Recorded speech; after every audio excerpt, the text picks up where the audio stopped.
Good morning, everyone, and blessings to everyone out there. My name is Jamal Cameron, and I'm an associate marriage and family therapist practicing in the state of California.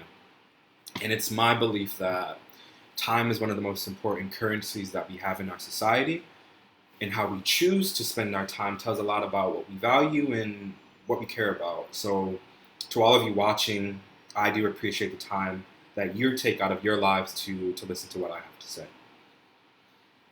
And when I also think about time, I think about my work with clients, and typically in the first stages of therapy, whether that's the intake session or even if it's a consultation, clients will ask me what my style of therapy is. And they'll mention that they've heard terms like integrated approach or a holistic approach, a strength-based approach, or client-centered. And I figured I would take this time to talk about what my philosophy of therapy is and how it relates to those concepts that people may have heard before.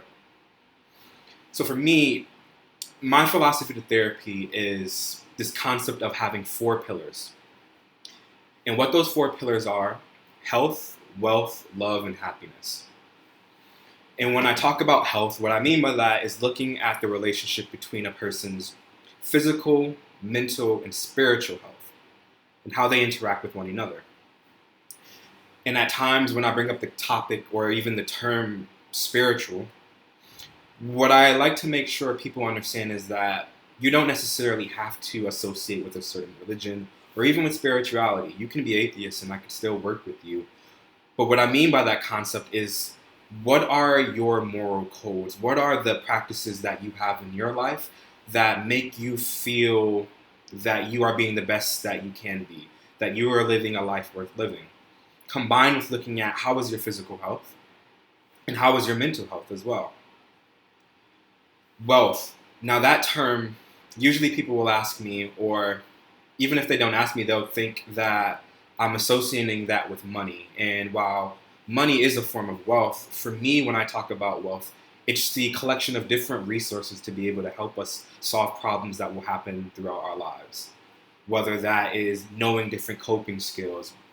Another form of wealth might be, who can I talk to? When I'm in a sense of struggle or if I'm having problems, do I know who to turn to? Am I able to solve this problem? Or even if I'm not able to, do I have the information to be able to solve this problem? Love is the concept of having knowledge and acceptance of the self.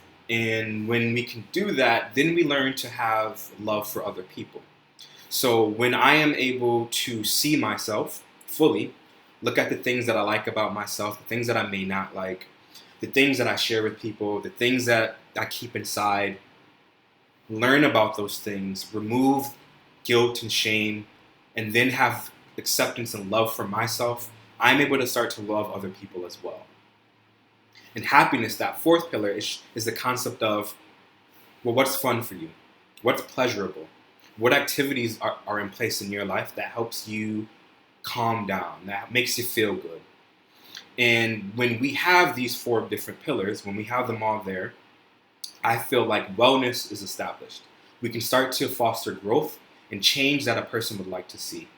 And using these different pillars, using these four pillars, I'm able to incorporate concepts of CBT and DBT and Jungian therapy and ketamine-assisted psychotherapy as well, to again help people foster change. So to all of you out there, if you are curious about more of my style of therapy and again how I use this concept of four pillars with the different interventions and techniques out there, feel free to reach out to me, and even feel free to reach out to the entire Helios team. Once again, it was a pleasure talking to you all, and I thank you for taking the time out of your day just to listen to what I have to say. Peace and blessings to all of you out there, and I wish you all the best. Take care.